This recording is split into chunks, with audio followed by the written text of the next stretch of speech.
নেপালে রক্তক্ষয়ী গণবিক্ষোভের পর রাজনৈতিক অস্থিরতা থামাতে নতুন করে আলোচনা এসেছে অন্তর্বর্তী সরকারের বিষয়টি। প্রধানমন্ত্রীর পদত্যাগের পর এখন দেশজুড়ে চলছে নতুন নেতৃত্ব খোঁজার প্রক্রিয়া। সেনাবাহিনী একদিকে পরিস্থিতি নিয়ন্ত্রণে রাখছে, অন্যদিকে দফায় দফায় বৈঠক করছে বিক্ষুব্ধ জেনজিদের সঙ্গে। আর তরুণ প্রজন্মের মধ্যে সবচেয়ে বেশি সমর্থন পাচ্ছেন দেশটির প্রথম নারী প্রধান বিচারপতি সুশীলা কারকি।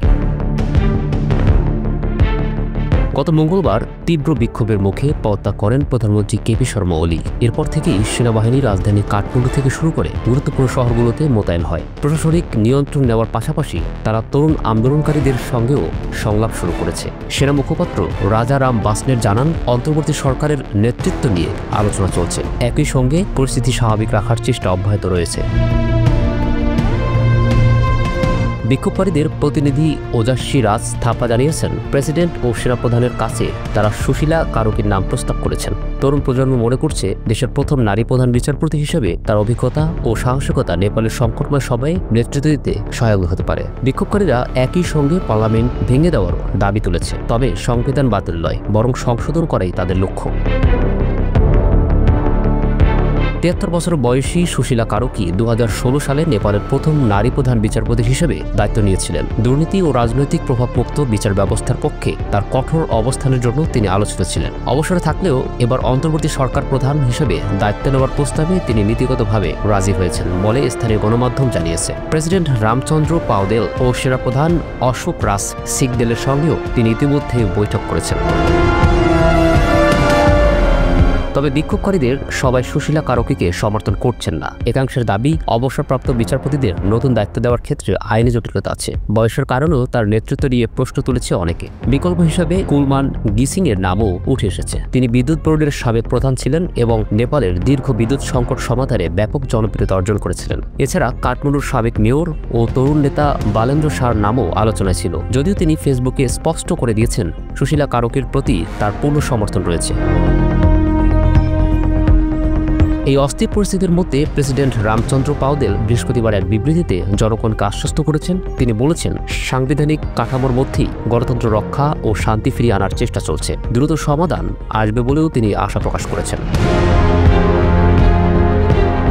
দুর্নীতি, বেকারত্ব, বৈষম্য ও রাজনৈতিক স্বজনপ্রীতির বিরুদ্ধে দীর্ঘদিনের ক্ষোভ থেকে শুরু হয় নেপালের এই গণবিক্ষোভ। তার উপর ২৬টি সামাজিক যোগাযোগ মাধ্যম প্ল্যাটফর্ম বন্ধের সিদ্ধান্ত ক্ষোভকে বিস্ফোরিত করে। সোমবার থেকে শুরু হওয়া বিক্ষোভে প্রথম দিনেই ১৯ জন নিহত হন। বৃহস্পতিবার পর্যন্ত নিহতের সংখ্যা বেড়ে দাঁড়িয়েছে ৩৪ জনে। আহত হয়েছেন অন্তত ১৩০০ জন। রাজধানী কাঠমান্ডুতে এখনও কারফিউ চলছে। সেনারা টহল দিচ্ছে রাস্তায়। স্কুল, কলেজ, দোকানপাট বন্ধ থাকলেও জরুরি সেবা চালু রাখা হয়েছে।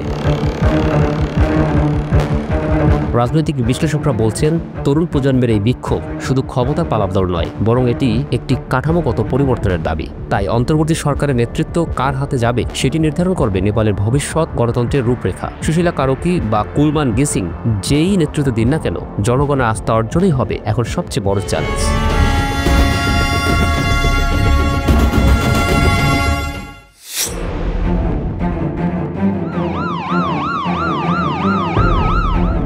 মাত্র কয়েক ঘন্টার মধ্যেই প্রেসিডেন্ট ট্রাম্পের শোক রূপ নিয়েছে ক্রোধে। আর সেই ক্রোধের লক্ষ্য হচ্ছে রেডিক্যাল বাম। একটি রাজনৈতিক হত্যাকাণ্ডের পর থেকেই কাঁপছে আমেরিকা। হোয়াইট হাউসের করিডোর থেকে ওভাল অফিস পর্যন্ত নেমে এসেছে গভীর শোক। বুধবার বিকাল ২:৩০টার দিকে হোয়াইট হাউসের কর্মকর্তারা প্রেসিডেন্ট ট্রাম্পকে একটি মর্মান্তিক সংবাদ দেন। ইউটাহের এক কলেজ ক্যাম্পাসে বক্তৃতা দেওয়ার সময় গুলিবিদ্ধ হয়ে নিহত হয়েছেন রক্ষণশীল প্রভাবশালী ব্যক্তিত্ব চার্লি কার্ক।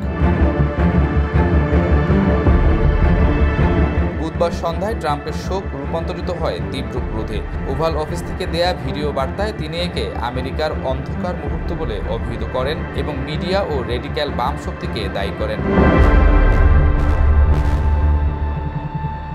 বছরের পর বছর ধরে রেডিক্যাল বামরা চার্লির মতো চমৎকার আমেরিকানদের নাশী এবং বিশ্বের সবচেয়ে নিকৃষ্ট গণহত্যাকারী ও অপরাধীদের সাথে তুলনা করেছে। এই ধরনের বক্তব্য আজ আমাদের দেশে যে সন্ত্রাস আমরা দেখছি তার জন্য সরাসরি দায়ী, বলেন ট্রাম্প।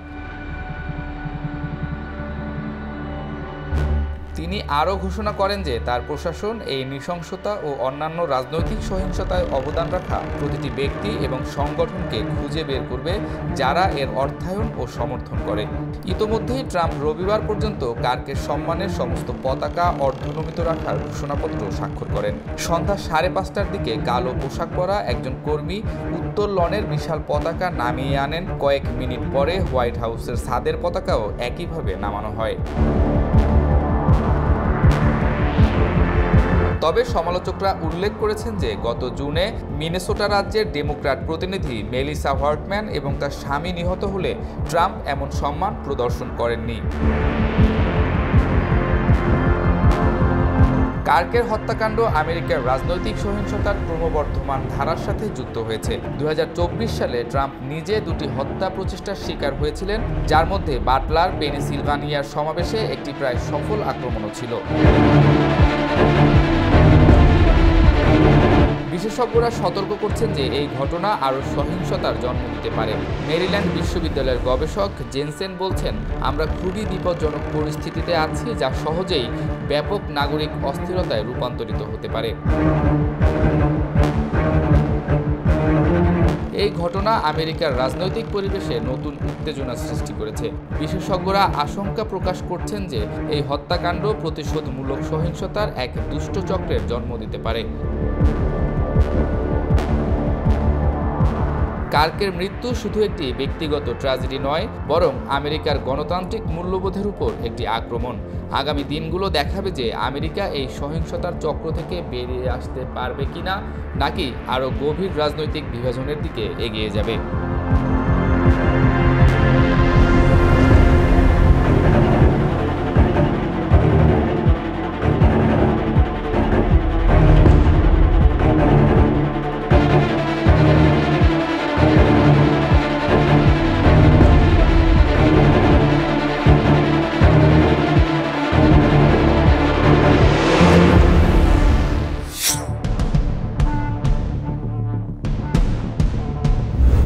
ভারতের পশ্চিমবঙ্গের মুখ্যমন্ত্রী মমতা বন্দ্যোপাধ্যায় আবারও কেন্দ্রীয় বিজেপি সরকারের বিরুদ্ধে তোপ দাগলেন।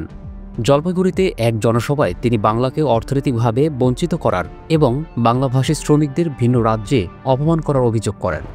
মমতার ভাষায় বাংলার মানুষকে বারবার বাংলাদেশি তকমা দিয়ে হেয় করা হচ্ছে, যা কোনোভাবেই মেনে নেওয়া হবে না। মমতা বলেন, বাংলার মানুষ নিজের মাতৃভাষায় কথা বললেই বাংলাদেশি তকমা পায়, এটি অগ্রহণযোগ্য। রাজবংশী ভাষায় কথা বলাকে অপরাধ বানানোর প্রচেষ্টারও তিনি কড়া সমালোচনা করেন। তার ঘোষণা, বাংলার মানুষ মাতৃভাষা রক্ষা করবে, অন্য ভাষাও শিখবে, কিন্তু পরিচয়ের ভিত্তিতে কাউকে দমিয়ে রাখা যাবে না।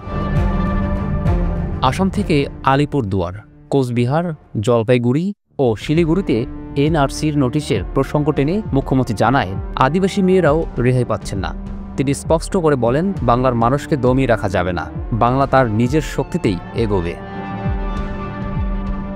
ইতিমধ্যে 24,000 শ্রমিককে ফিরিয়ে আনা হয়েছে। হিসাব অনুযায়ী বর্তমানে বাংলায় 1.5 কোটি বাইরের রাজ্যের শ্রমিক কাজ করছে এবং তারা সব প্রকল্পের সুবিধা পাচ্ছে। কিন্তু বাংলার মানুষ যখন অন্য রাজ্যে যান তখন তাদের তাড়িয়ে দেওয়া হয়, মারধর করা হয়। এই অবস্থানকে তিনি সরাসরি বৈষম্য হিসেবে তুলে ধরেন। মুখ্যমন্ত্রী কেন্দ্রের বিরুদ্ধে একের পর এক অর্থনৈতিক অবরোধের অভিযোগ করেন। 100 দিনের কাজের টাকা, সর্বশিক্ষা মিশন, রাস্তা সংস্কার, বন্যা নিয়ন্ত্রণ প্রকল্প সবখানেই তহবিল আটকে রাখা হয়েছে বলে দাবি করেন তিনি। মমতার বার্তা স্পষ্ট, দিল্লির দয়া বা ভিক্ষা নয়, বাংলার উন্নয়ন করবে বাংলার মানুষই। নাম না করেই প্রধানমন্ত্রী নরেন্দ্র মোদীকে উদ্দেশ্য করে মমতা বলেন, যিনি জাতপাতে ভাগ করেন তিনি কখনো দেশের নেতা হতে পারেন না। তিনি সতর্ক করেন, বাংলাকে গুজরাট বানানোর প্রচেষ্টা কোনোভাবেই সফল হবে না। যতদিন তিনি বেঁচে থাকবেন ততদিন জয় বাংলা ধ্বনি উচ্চারিত হবে বলেও ঘোষণা দেন। বিশ্লেষকরা বলছেন, উত্তরবঙ্গের জনসভা থেকে পরিযায়ী শ্রমিকদের অনিশ্চয়তা ও কেন্দ্র রাজ্য আর্থিক টানাপোড়েনের প্রসঙ্গ তুলে মমতা আসন্ন নির্বাচনকে লক্ষ্য করেছেন। এর মাধ্যমে তিনি নিজেকে বাংলার রক্ষাকর্তা হিসেবে তুলে ধরেছেন। বিরোধীরা যদিও এটিকে নির্বাচনী কৌশল বলেই মনে করছে, তবে সমর্থকরা বলছেন মমতার সরব প্রতিবাদ ভবিষ্যতে সমাধানের পথ খুলে দিতে পারে।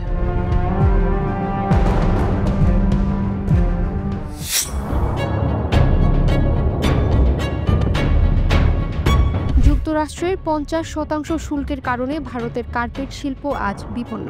এই অতিরিক্ত কর আরোপের ফলে কার্পেট রপ্তানি কার্যত থমকে গেছে, বন্ধ হয়ে গেছে উৎপাদন। যুক্তরাষ্ট্রে গত 1 মাসে কোনো চালান পাঠানো সম্ভব হয়নি। সবচেয়ে বেশি ক্ষতিগ্রস্ত উত্তরপ্রদেশের ভাদোহী, যা কার্পেট সিটি নামে পরিচিত।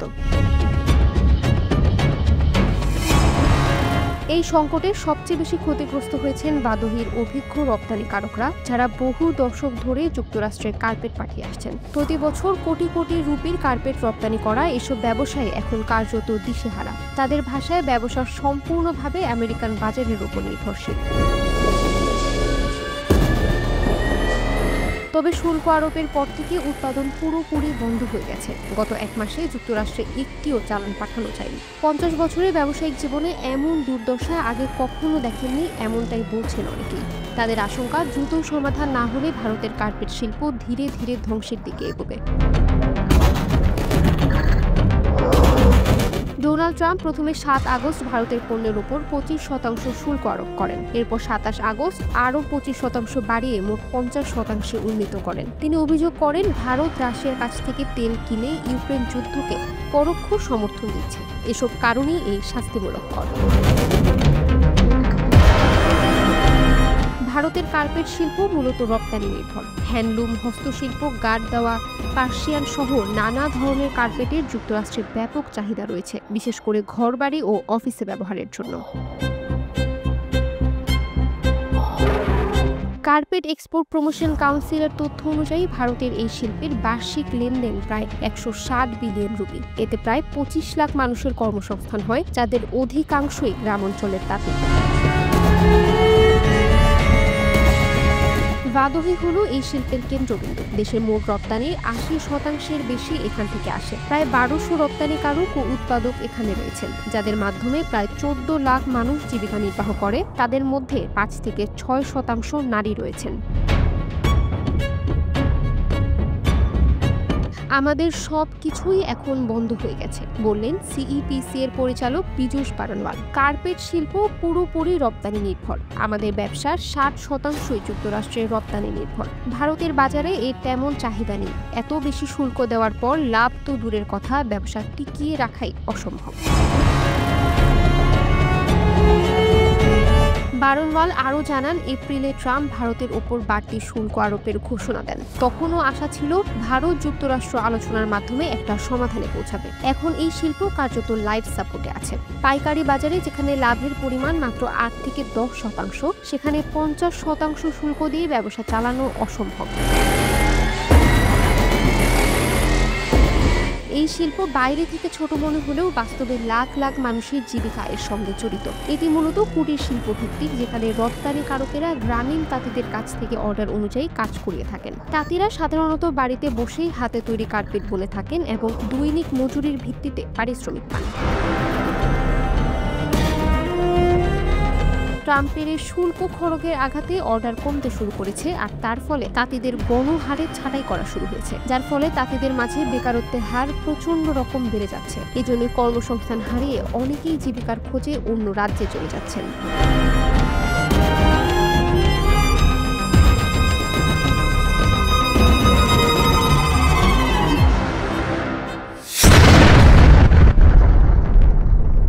মধ্যপ্রাচ্যের উত্তপ্ত রাজনৈতিক অঙ্গনে নতুন ঝড় তুলেছে দোহায় ইসরায়েলের ড্রোন হামলা। 7 সেপ্টেম্বর কাতারের রাজধানী দোহায় এই হামলা চালানো হয়, যার লক্ষ্য ছিল শীর্ষ হামাস নেতারা। হামলার সময় শহর জুড়ে চলছিল ইসরায়েল হামাস যুদ্ধবিরতি আলোচনার মধ্যস্থতা। বিশ্লেষকেরা বলছেন, বরং উপসাগরীয় ভূ রাজনীতির জন্য এক নতুন ধাক্কা, যা সরাসরি যুক্তরাষ্ট্রের নীতি ও প্রেসিডেন্ট ডোনাল্ড ট্রাম্পের গালফ মিত্রদের সঙ্গে সম্পর্কের স্থিতি পরীক্ষা করছে।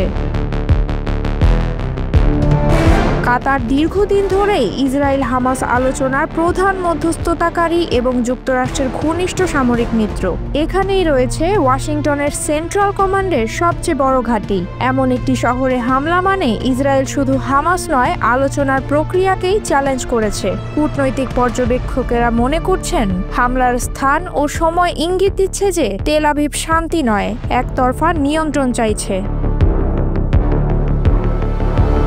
আন্তর্জাতিক আইনের তোয়াক্কা না করে আঞ্চলিক প্রতিপক্ষের নেতাদের হত্যা করা ইসরায়েলের দীর্ঘদিনের কৌশল। 1948 সালে জাতিসংঘের মধ্যস্থতাকারী ফোলোকে বার্নাডোটকে হত্যার পর থেকে লেবানন, সিরিয়া, ইরাক এমনকি ইরানেও শীর্ষ নেতৃত্বকে টার্গেট করেছে তারা। গাজায় টানা অবরোধ ও হামলা চালিয়ে হামাসকে দুর্বল করার প্রচেষ্টা অব্যাহত রয়েছে।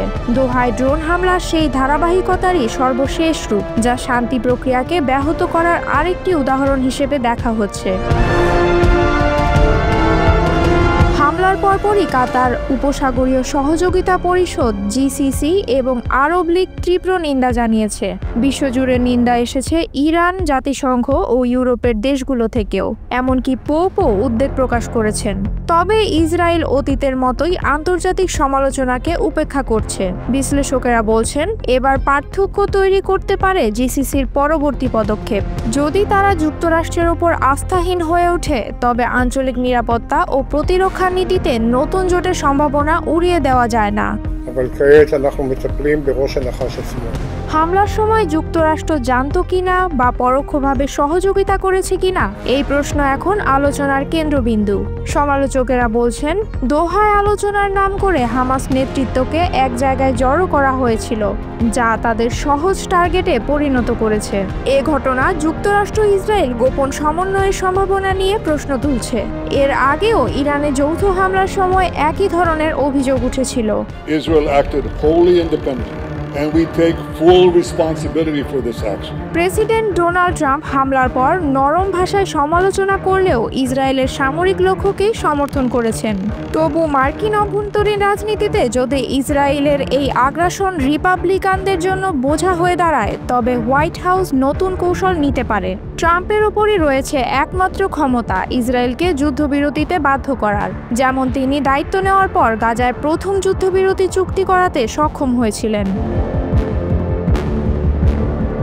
গালফ দেশগুলো এখন ঘনিষ্ঠভাবে পর্যবেক্ষণ করছে ওয়াশিংটনের প্রতিক্রিয়া। যদি যুক্তরাষ্ট্র বিশ্বাসযোগ্য নিরাপত্তা প্রতিশ্রুতি দিতে না পারে, তাহলে আব্রাহাম অ্যাকর্ড সম্প্রসারণ প্রশ্নের মুখে পড়বে। সংযুক্ত আরব আমিরাত ইতিমধ্যে সতর্ক করেছে, পশ্চিম তীরে নতুন দখল অভিযান হলে তারা সম্পর্ক ছিন্ন করতে পারে। দোহায় হামলার পর কাতারের প্রতিক্রিয়া তাই শুধু মধ্যপ্রাচ্য নয়, যুক্তরাষ্ট্রের দীর্ঘমেয়াদী কৌশলকেও প্রভাবিত করতে পারে। এখন দৃষ্টি সবার কাতার ও জিসিসি নেতাদের দিকে। তারা যদি মনে করেন যুক্তরাষ্ট্রের সুরক্ষা আর নির্ভরযোগ্য নয়, তবে বৈশ্বিক মঞ্চের নতুন ভারসাম্য তৈরি হতে পারে। আন্তর্জাতিক আইন ও জাতিসংঘ সনদ মেনে ছোট রাষ্ট্রগুলোকে সুরক্ষা দেওয়ার প্রশ্নে নতুন বৈশ্বিক জোট গড়ার সম্ভাবনাও উড়িয়ে দেওয়া যাচ্ছে না। এ কারণেই দোহা ড্রোন হামলাকে শুধু একটি সামরিক অভিযান নয়, বরং মধ্যপ্রাচ্যের নতুন ভূরাজনৈতিক অক্ষের পূর্বাভাস হিসেবে দেখা হচ্ছে।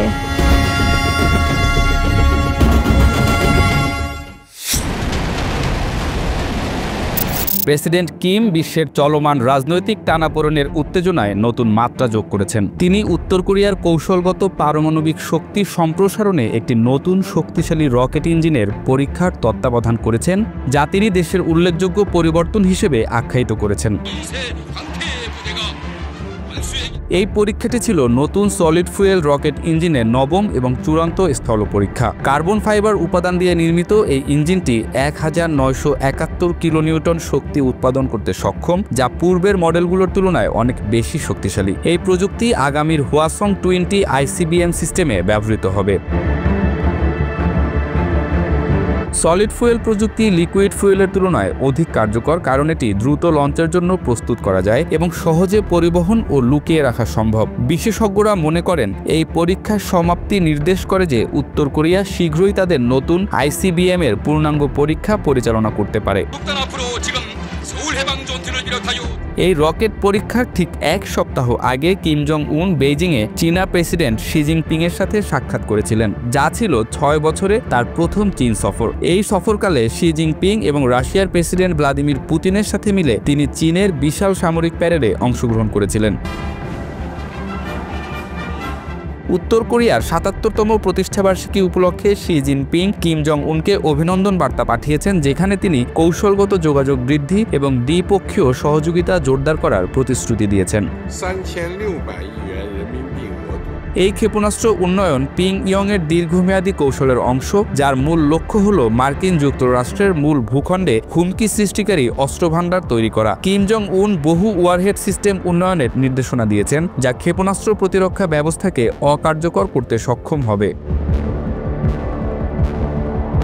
বিশ্লেষকদের মতে 2026 সালের প্রথম দিকে উত্তর কোরিয়ার শাসক দলের বড় কংগ্রেসের আগে বছরের শেষের দিকে আরেকটি ICBM পরীক্ষা হতে পারে। এই পরীক্ষায় কিম তার নতুন দেশীয় ও বৈদেশিক নীতির দিক নির্দেশনা প্রকাশ করবেন বলে আশা করা হচ্ছে।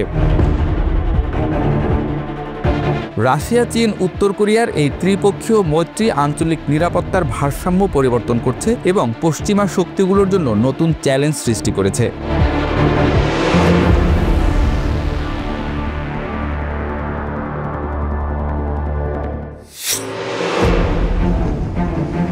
থাইল্যান্ডের সুপ্রিম কোর্ট সাবেক প্রধানমন্ত্রী ও রাজনীতিবিদ থাকসিন সিনাওয়াত্রাকে 1 বছরের কারাদণ্ড ভোগের নির্দেশ দেওয়ার পর তিনি বৃহস্পতিবার চিকিৎসার অজুহাতে দেশ ত্যাগ করেন।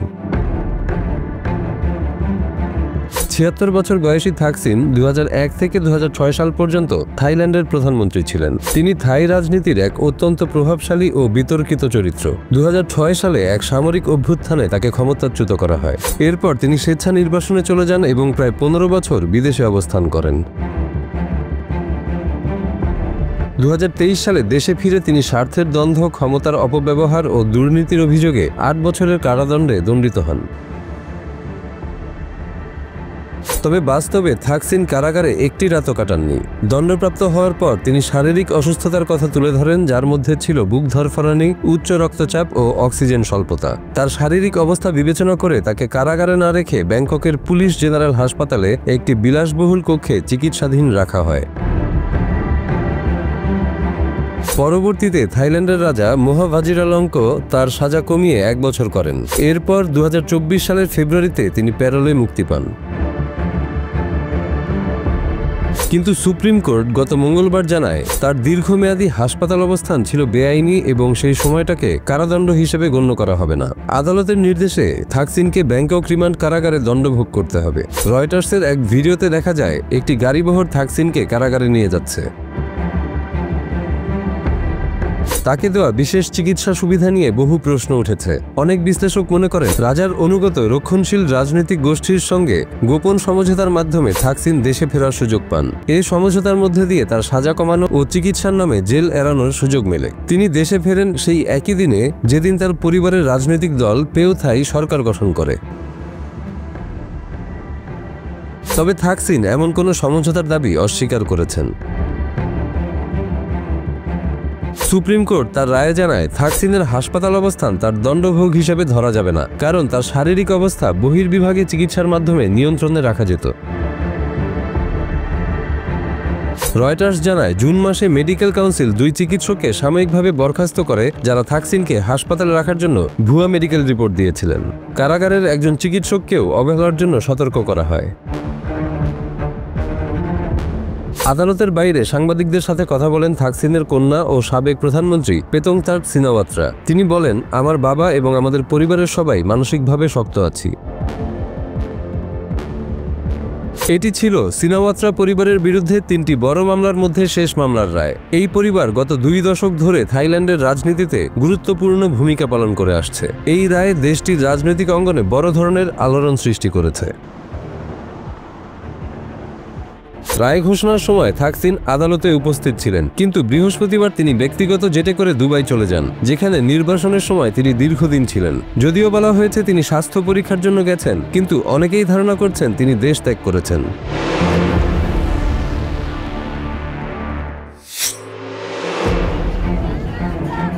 সাবেক প্রধান বিচারপতি সুশীলা কার্কির নাম এখন নেপালের রাজনীতির সবচেয়ে আলোচিত বিষয়। কেপি শর্মা সরকারের পতনের পর অন্তর্বর্তী সরকারের প্রধানমন্ত্রী হিসেবে তার দায়িত্ব নেওয়ার সম্ভাবনা ঘিরে জোর আলোচনা চলছে। রাজনৈতিক অস্থিরতা ও টানা রক্তক্ষয়ী বিক্ষোভের মধ্যেই শুক্রবার কাঠমান্ডুতে এই সম্ভাবনার খবর ছড়িয়ে পড়ে। স্থানীয় গণমাধ্যম এবং আন্তর্জাতিক সংবাদ সংস্থা রয়টার্সের সঙ্গে আলাপ করা কয়েকজন সংবিধান বিশেষজ্ঞ বিষয়টি নিশ্চিত করেছেন। গত সপ্তাহে সামাজিক যোগাযোগ মাধ্যম নিষিদ্ধ করার সিদ্ধান্তকে কেন্দ্র করে নেপাল জুড়ে যে গণবিক্ষোভ শুরু হয় সেটি মাত্র 2 দিনেই রূপ নেয় ভয়াবহ সহিংসতায়। বিক্ষোভকারীদের সঙ্গে নিরাপত্তা বাহিনীর সংঘর্ষে নিহত হন অন্তত 34 জন এবং আহত হন প্রায় 1300 জনেরও বেশি। ক্রমবর্ধমান চাপের মুখে মঙ্গলবার পদত্যাগ করেন প্রধানমন্ত্রী কেপি শর্মা ওলি। তার পরপরই অন্তর্বর্তী সরকারের নেতৃত্বে কে আসবেন সেই প্রশ্ন ঘিরে নতুন বিতর্ক শুরু হয়। এই শূন্যতার মুহূর্তে সাবেক প্রধান বিচারপতি সুশীলা কার্কির নাম সামনে আসে সবচেয়ে বেশি। রয়টার্সের উদ্ধৃতি দিয়ে সংবিধান বিশেষজ্ঞরা জানিয়েছেন, নেপালের প্রেসিডেন্ট রামচন্দ্র পাউদেল এবং সেনাপ্রধান অশোক রাজ সিংদেল ইতিমধ্যে সুশীলা কার্কির সঙ্গে গোপন বৈঠক করেছেন। বিষয়টি অত্যন্ত স্পর্শকাতর হওয়ায় ওই বিশেষজ্ঞরা নাম প্রকাশ করেননি। তবে তাদের দাবি, এই আলোচনায় অন্তর্বর্তী সরকারের কাঠামো এবং ক্ষমতা ভাগাভাগি নিয়ে বিস্তারিত মতবিনিময় হয়েছে। নেপালের বর্তমান আন্দোলনে কেন্দ্রবিন্দু ছিল তরুণ প্রজন্ম, বিশেষ করে জেনারেশন জেড। এই প্রজন্মের অনেকেই মনে করছেন বিচার বুদ্ধি ও নিরপেক্ষতার কারণে সুশীলা কার্কি দেশের সংকটময় মুহূর্তে নেতৃত্ব দেওয়ার উপযুক্ত ব্যক্তি। আন্দোলনকারীদের মধ্যে এমন ধারণা ছড়িয়ে পড়েছে যে সুশীলার নেতৃত্বে অন্তর্বর্তী সরকার জনগণের আস্থা ফিরে পাবে এবং নতুন নির্বাচনের পথ প্রশস্ত হবে। প্রেসিডেন্টের বাসভবনে বৈঠক শেষে শুক্রবারের মধ্যেই তার নিয়োগ ঘোষণার সম্ভাবনার কথাও বিভিন্ন সূত্র থেকে জানা যাচ্ছে। টানা সহিংস বিক্ষোভে অচল হয়ে পড়া রাজধানী কাঠমান্ডু শুক্রবার থেকে ধীরে ধীরে স্বাভাবিক হতে শুরু করেছে। দোকানপাট খুলছে, রাস্তায় আবারও গাড়ির শব্দ শোনা যাচ্ছে। পুলিশ এখন আর আগের মতো স্বয়ংক্রিয় অস্ত্র নয়, বরং লাঠি নিয়ে দায়িত্ব পালন করছেন। সেনা সদস্যদের উপস্থিতিও কমে এসেছে, যদিও কিছু সড়ক এখনও বন্ধ এবং গুরুত্বপূর্ণ এলাকায় সেনা টহল জারি রয়েছে। ভারত ও চীনের মধ্যে কৌশলগত অবস্থানে থাকা নেপাল 2008 সালে রাজতন্ত্রের অবসানের পর থেকে রাজনৈতিক অস্থিরতায় ভুগছে। কর্মসংস্থানের ঘাটতিতে লাখো নেপালি বিদেশে কাজ করতে বাধ্য হয়েছেন। তাই যে কোনো নতুন সরকারকে দেশে অর্থনীতি ও তরুণদের হতাশা মোকাবেলা করতে হবে। বিশ্লেষকদের মতে সুশীলা কার্কি যদি অন্তর্বর্তী প্রধানমন্ত্রী হিসেবে দায়িত্ব নেন, তবে প্রতিবেশী ভারত চীনের সঙ্গে সম্পর্ক এবং অভ্যন্তরীণ স্থিতিশীলতা দুটোই হবে তার সবচেয়ে বড় চ্যালেঞ্জ। শুক্রবার রাত নাগাদ প্রেসিডেন্টের দপ্তর কিংবা সেনাবাহিনীর পক্ষ থেকে আনুষ্ঠানিক কোনো ঘোষণা আসেনি। তবে কূটনৈতিক মহল মনে করছে রাজনৈতিক শূন্যতা পূরণে খুব দ্রুতই একটি অন্তর্বর্তী সরকারের নাম ঘোষণা করা হবে। দেশজুড়ে এখন প্রশ্ন, সুশীলা কার্কি কি সত্যি নেপালের নতুন অন্তর্বর্তী প্রধানমন্ত্রী হতে যাচ্ছেন, নাকি শেষ মুহূর্তে নাম আসবে অন্য কারো?